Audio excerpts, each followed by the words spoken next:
آئیے بچوں، آج ہم آپ کو غصہ دور کرنے کی دعا سکھائیں گے۔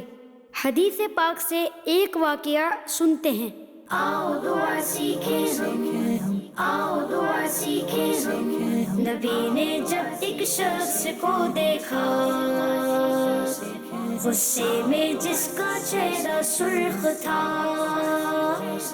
فرمایا پھر اصحاب سے کچھ یوں، میں ایسا کلمہ جانتا ہوں، کر کے گلے یہ بندہ اس کلمے کو، یہ غصہ اس بندے سے دور ہو۔ آپ کو پتا ہے وہ کلمہ کیا ہے؟